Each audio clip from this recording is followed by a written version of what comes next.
तर जुन्नरमध्ये अशी सगळी तयारी सुरू असताना इकडे मुंबईत सुद्धा तयारी सुरू झाली आहे। मनोज जरांगे पाटील यांच्या टीमने आज आझाद मैदानावर पाहणी केली आहे। 29 ऑगस्टला आंदोलनासाठी पूर्वेकडील बाजूला स्टेज उभारण्यात येणार आहे। स्टेजच्या मागे प्रमुख नेते आणि मान्यवरांसाठी विशेष कक्ष आणि स्वच्छतागृहाची व्यवस्था करण्यात आली आहे। इथल्या परिस्थितीचा आढावा घेतला आमचे प्रतिनिधी रिजवान शेख यांनी। एक मराठा आरक्षण आमच्या हक्काचं।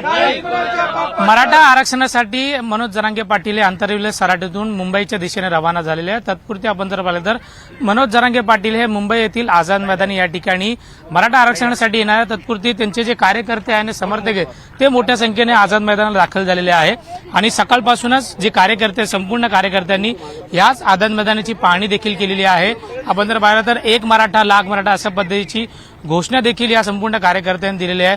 आपण जर पाहिलं तर ज्या पद्धतीने हायकोर्टाने मनोज जरांगे पाटील याला मुंबईमध्ये आंदोलन करावं नाही अशी देखील जी मनाई केलेली आहे, परंतु ज्या पद्धतीने मनोज जरांगे पाटील यांनी सांगितले की आम्ही कोर्टाचा आदेश पालन करतो, परंतु मुंबईमध्ये मराठा आरक्षणासाठी आम्ही आंदोलन करणार आणि ते आंतरवली सराटीतून मुंबईच्या दिशेने रवाना झालेले आहे। हे संपूर्ण कार्यकर्त्यांशी आपण बातचीत करण्याचा प्रयत्न करणार आहोत की कशा पद्धतीने तयारी त्यांच्या माध्यमातून या आझाद मैदानावरती करणार आहे। काय सांगाल ज्या पद्धतीने मनोज जरांगे पाटील हे मराठा आरक्षणासाठी आंतरवली सराटीतून मुंबईच्या दिशेने रवाना झालेले आहे, तुम्ही या ठिकाणी पाहणी देखील केलेली आहे, काय सांगाल त्या संदर्भात? मैदानाची पूर्णतः पाहणी आम्ही महिन्यापासूनच करत आहोत। आज जरा कोर्टाने तुम्ही पाहिलं असेल किंवा मीडियाच्या माध्यमातून सुद्धा असं प्रत्येकाने पसरवलं होतं की कोर्टाचा हायकोर्टाचा मनोज जरांगे पाटलांना धक्का, पण असं काही सुद्धा नाहीये।